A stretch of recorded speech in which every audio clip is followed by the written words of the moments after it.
사람이 영원히 주의 이름을 크게 높여 이르기를 만군의 여호와는 이스라엘의 하나님이라 하게 하옵시며 주의 종 다윗의 집이 주 앞에 견고하게 하옵소서. 아멘.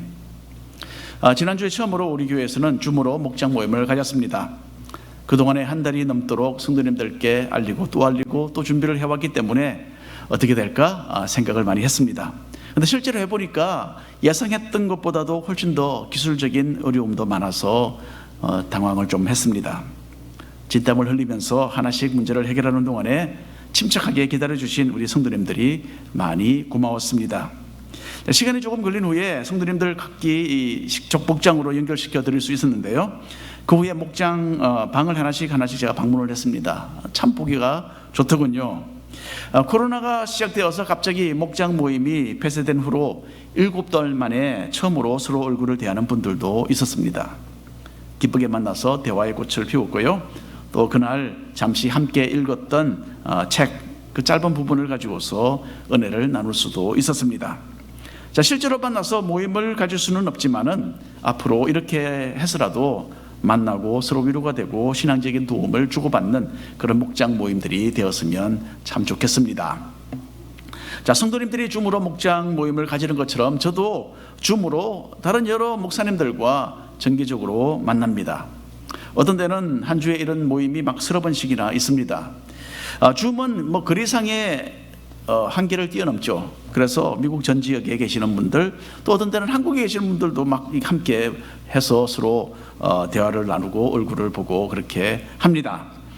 지난주에는 알래스카에 계신 어느 목사님께서 이끌어 가시는 그 목회자 모임에 줌으로 참석했습니다. 자, 이 모임도 막 여러 군데 미국 동부에서 막 서부에서 또 저는 또 하와이에서 이렇게 다 연결이 되고 또 한 번은 또 한국에서도 이게 연결하셔서 함께 그렇게 이 모임을 가졌습니다. 교회를 이끄는 목회자로서 가져야 할 마음가짐이 무엇인지를 되새겨보는 참 소중한 시간이었어요. 자, 마침 이날 모임에는 특별 강사님 한 분이 또 초청이 되어서 참석하시고 또 강의도 해주셨어요. 조은하 교수님은 목사님 딸로서 15살부터 하나대에서 자라신 1.5세십니다. 근데 영어는 물론이고 한국말을 너무너무 잘하시는 거예요. 한국말 표현력이 너무나 섬세하셔서 제가 깜짝 놀랐습니다. 이렇게도 말씀을 하실 수 있구나. 그리고 조은하 교수님은 몇 달 전부터 보스턴 지역에 있는 고든 코넬 신학원이라는 곳에서 가르치기 시작하셨습니다. 자, 이 신학교는 90년대 초에 저와 저희 처가 졸업한 학교입니다. 지금은 그리고 둘째 리디아가 현재 온라인으로 공부하고 있는 학교이기도 합니다. 옛날 모교에서 지금 가르치고 계시는 분을 만난 것이 좀 기쁘고 해서 강의 중에 제가 리디아에게 잠시 문자를 보냈어요.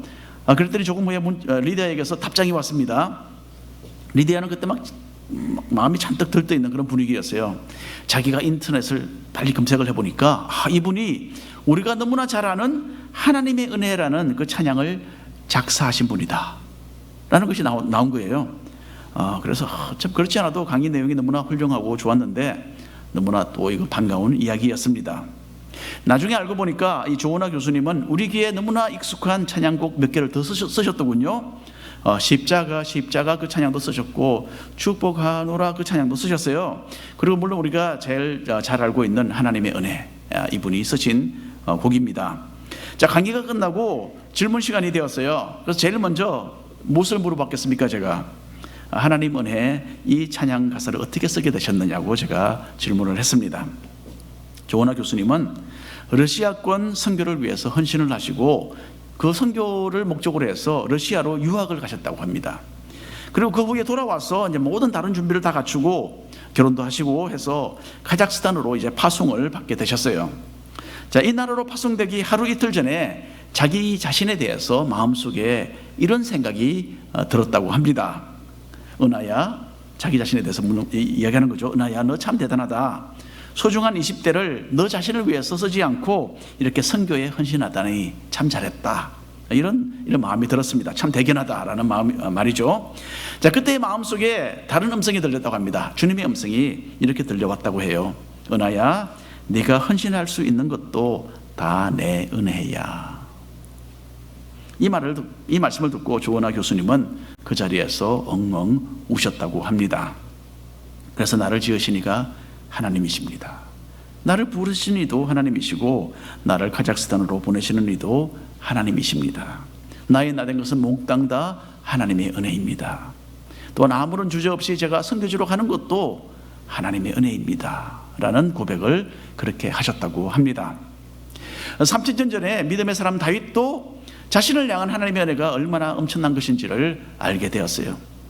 양을 치던 목동을 부르셔서 이스라엘 나라의 왕으로 삼으신 하나님이셨습니다. 그리고 다윗은 하나님께서 자기를 위하여 전혀 상상하지 못했던 일을 계획하시고 실행에 옮기고 계신다라는 것도 발견했습니다.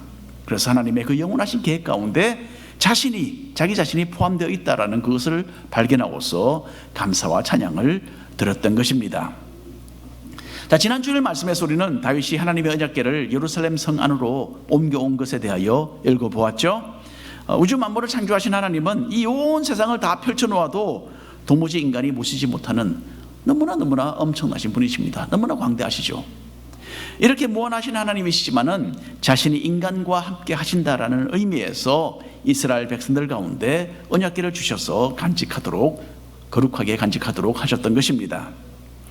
자, 하나님의 임재하심을 뜻하는 언약궤를 성 안으로 들여오면서 다윗은 너무나 기뻐하면서 덩실덩실 춤을 추었죠.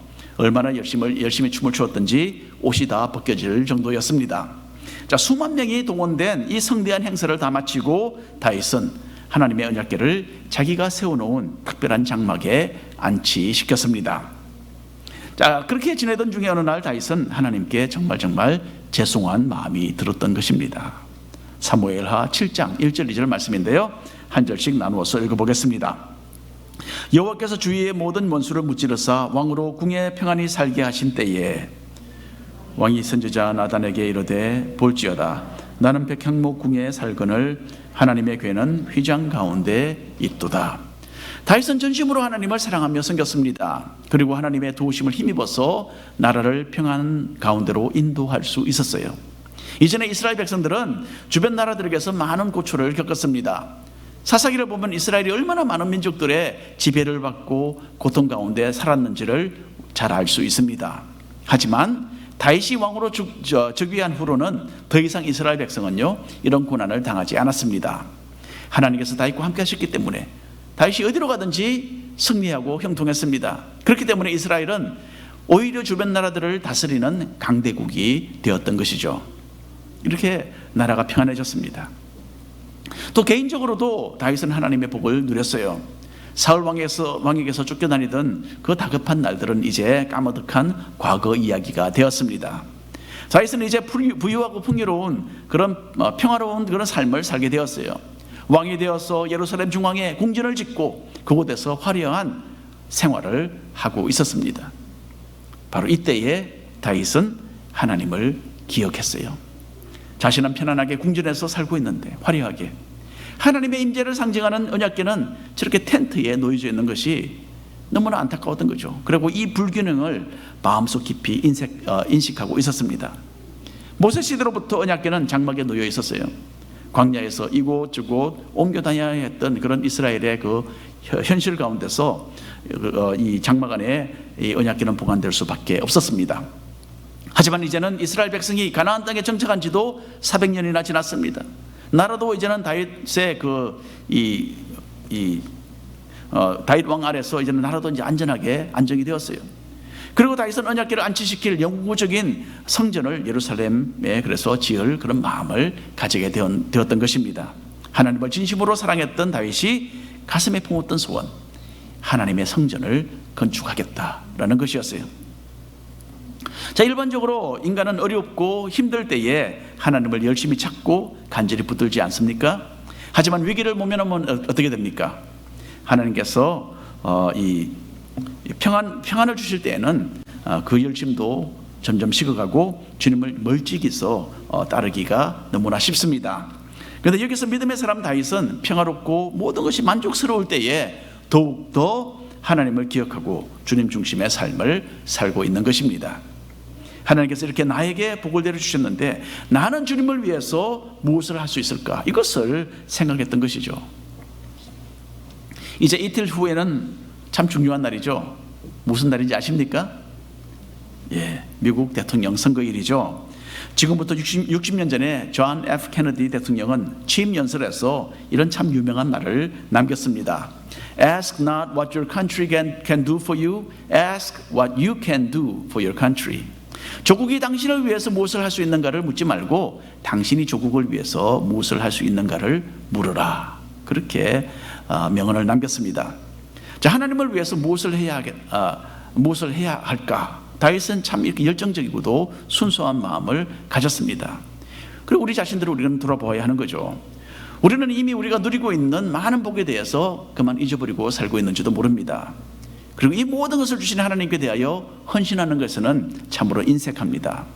분명히 하나님께서 기뻐하실 일이지만은 그 일로 인해서 내가 조금 불편하고 좀 어려운 상황에 빠지지 않을까, 이것이 두려워서 일단 피하려고 하는 그런 경향이 우리에게 있는 것입니다. 다윗의 헌신된 모습이 우리에게 도전이 되어야 합니다. 편안한 삶을 고집하지 않고 자신이 누리는 것에 도취되지 않는 그런 사람들이 되기를 원합니다.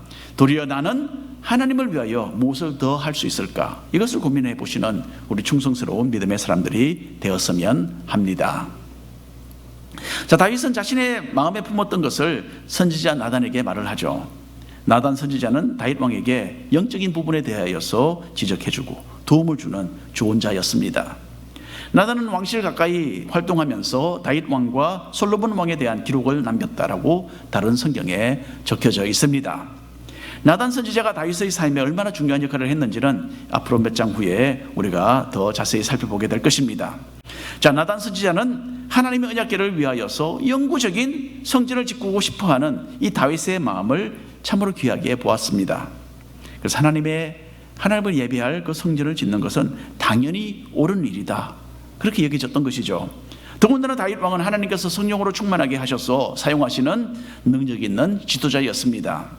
하나님께서 당신과 함께 하시니까 이 일을 하십시오, 그렇게 나단은 다윗에게 조언을 했습니다. 자, 그런데 하나님의 뜻은 다른 곳에 있었어요. 하나님께서는 다윗을 향한 자신의 뜻을 그날 밤에 나단 선지자에게 알려주셨습니다. 4절 5절 말씀입니다. 함께 읽겠습니다. 그 밤에 여호와의 말씀이 나단에게 임하여 이르시되 가서 내 종 다윗에게 말하기를 여호와께서 이와 같이 말씀하시되 네가 나를 위하여 내가 살 집을 건축하겠느냐. 이 말씀으로 시작하셔서 하나님께서는 다윗이 성전을 건축하지 말아야 한다, 그렇게 막으셨어요. 역대상 22장에 보면 하나님께서 이렇게 하신 이유가 설명되어 있습니다. 다윗은 전쟁을 많이 겪고 또 사람들의 피를 많이 흘렸기 때문에 하나님께서는 다윗에게 이 일을 허락하지 않으시고 아들 솔로몬에게 성전 건축하는 임무를 넘겨주셨습니다. 왜 그렇습니까? 하나님의 성전은 평화의 상징이 되어야 했기 때문입니다. 가장 최선의 방법이라 여겨지는 것이 때로는 하나님의 뜻과 빗나가는 경우가 있습니다. 선한 의도로 올바르게 추진하는 일이지만은 하나님의 계획에 적합하지 않을 수도 있다는 이야기죠. 주님의 시간과 또 주님의 방법은 많은 경우 인간의 기준과 인간의 판단을 초월할 수도 있습니다. 사도 바울의 경우를 한번 보죠. 사도 바울도 참 불타는 열정을 가지고서 아시아로 가서 복음을 전하기 원했죠. 하지만 하나님은 사도 바울이 가려던 그 길을 다 막으시고 결국 마게도냐로 가야 한다라는 것을 보여주셨습니다. 자, 그렇다고 아시아에는 영원히 가지 말라는 말씀은 아니셨죠. 그 후로 몇 년 후에 아시아의 중심지인 에베소에서 2년이 넘도록 사도 바울은 복음을 전했습니다. 다만 그 당시에는 마게도냐에 가서 거기서 루디아를 만나고 거기서 빌립보 교회를 일으키는 것이 하나님의 뜻이었던 것입니다. 여러분, 우리도 마찬가지입니다. 열심을 내어서 주님을 위하여 여러 가지 일을 할 수 있습니다. 하지만 항상 우리는 이런 마음을 또한 가지고 있어야 합니다. 주님, 이것이 최선이라고 저는 생각하고 추진합니다. 하지만 조금이라도 주님의 뜻이 다른 곳에 있다면 알려주시옵소서. 나의 지금 가는 길을 막아주시옵소서. 오직 주님의 뜻만이 이루어지기를 저는 간절히 원합니다. 이런 마음을 우리는 가지고 있어야 하는 것입니다. 여러분, 어떤 길은 우리 눈에 보기에 너무나 옳고 너무나 당연해서 하나님이 막으신다라는 것을 우리가 깨닫지 못하는 경우도 있어요. 그래서 우리는 늘 자신의 소원과 계획과 의견을 주님의 발 앞에 내려놓을 줄 알아야 합니다. 우리 모두에게는 나의 뜻이 아니라 주님의 뜻이 이루어지기를 원하는 그런 겸손이 다 필요한 것입니다. 하나님은 비천한 다윗을 들어서 왕위에 올려놓으셨습니다. 그런데 여러분 생각해 보십시오. 왕이 되는 것보다 더 큰 복이 있겠습니까? 우리의 생각이 그렇죠. 하지만 다윗의 헌신된 그 모습을 아름답게 보신 하나님은 이보다도 더 큰 것을 다윗에게 주시겠다, 그렇게 약속을 하셨습니다. 사무엘하 7장 11절 그리고 16절 말씀을 한 목소리로 읽어주시기를 바랍니다. 읽으세요.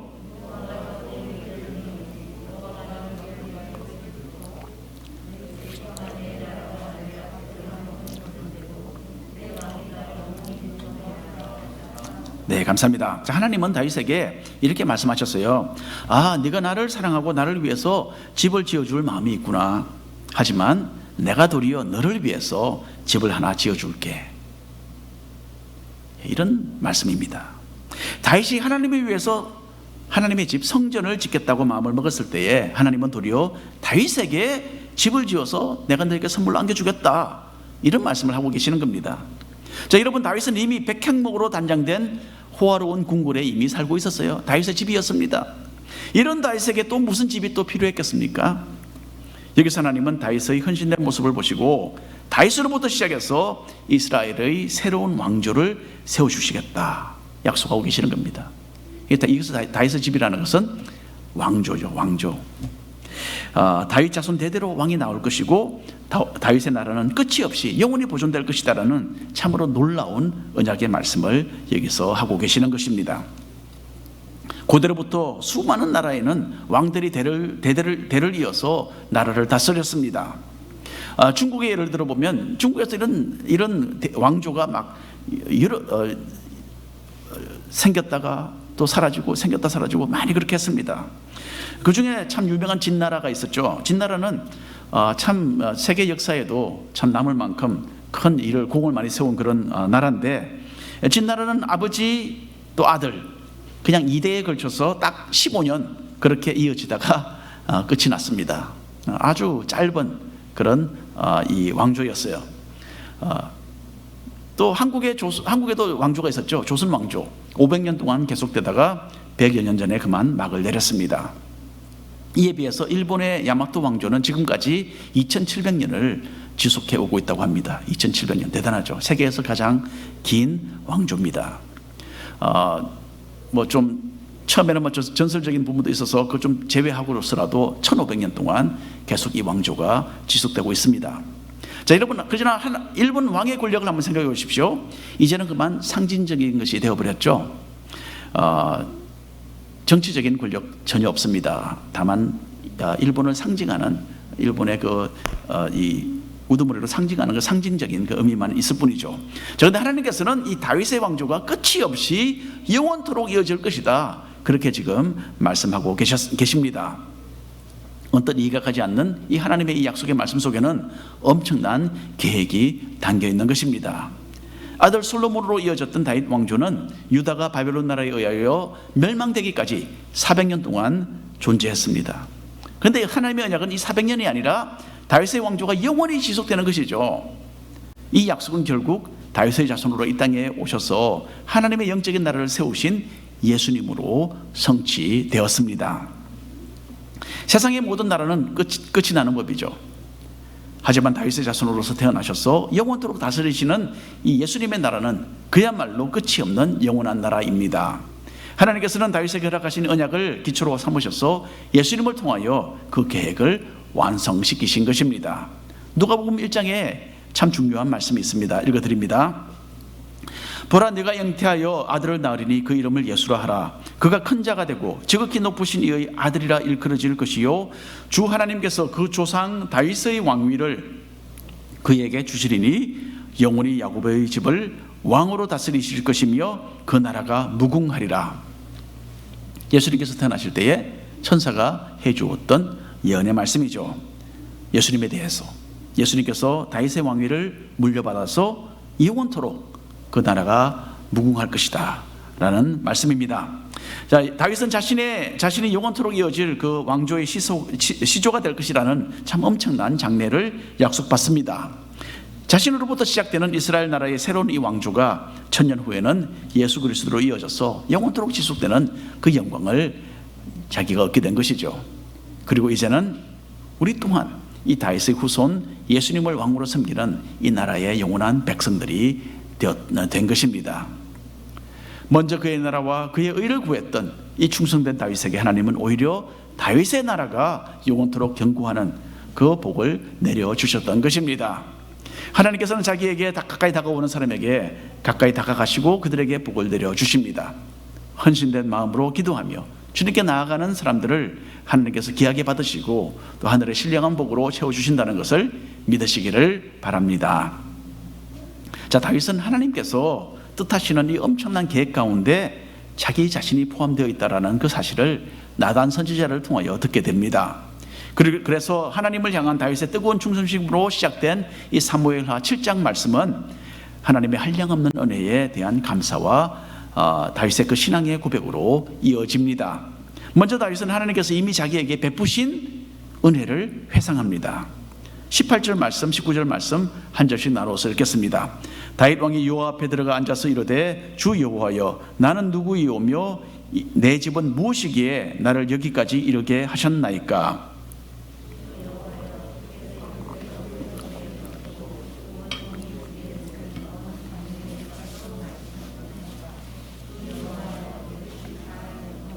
네, 감사합니다. 다윗은 들에서 양을 치던 무명의 소년이었습니다. 자기 가족들조차도 무시하고 천하게 대우했던 시골 아이였어요. 그런데 이제는 상황이 변해도 엄청 많이 변했죠. 수백만 명에 달하는 이스라엘 백성을 다스리는 왕이 되었습니다. 자, 왕이 되기까지 그 많은 시련 가운데서도 하나님의 선하신 손길이 함께 하셨다라는 것을 다윗은 겸손한 마음으로 회상하게 됩니다. 그리고 이 모든 것은 하나님의 은혜 덕분입니다 라고 생각을 했겠죠. 자, 그리고 다윗은 하나님의 계획 가운데서 자신의 장래가 존귀할 것이다 라는 점에 대해서도 감사를 드렸습니다. 자신이 이 큰 영광을 얻을 자격이 도무지 없었음에도 불구하고 하나님께서 넘치도록 내려주신 은혜였어요. 그리고 이것이야말로 하나님께서 사람을 대하시는 법칙이다, 그렇게 고백하며 주님께 영광을 돌립니다. 하나님의 넘치는 은혜, 하나님께서는 인간에게 이 넘치는 은혜를 항상 부어주신다, 이것이 사람을 향한 하나님의 법칙이다라고 고백을 하는 것이죠. 자, 그리고 다윗은 믿음의 조상 아브라함과 같이 하나님의 약속의 말씀을 의심하지 않고 믿어서 굳게 자기의 것으로 삼았습니다. 사무엘하 7장 26절 오늘 본문 말씀 함께 읽겠습니다. 사람이 영원히 주의 이름을 크게 높여 이르기를 만군의 여호와는 이스라엘의 하나님이라 하게 하옵시며 주의 종 다윗의 집이 주 앞에 견고하게 하옵소서.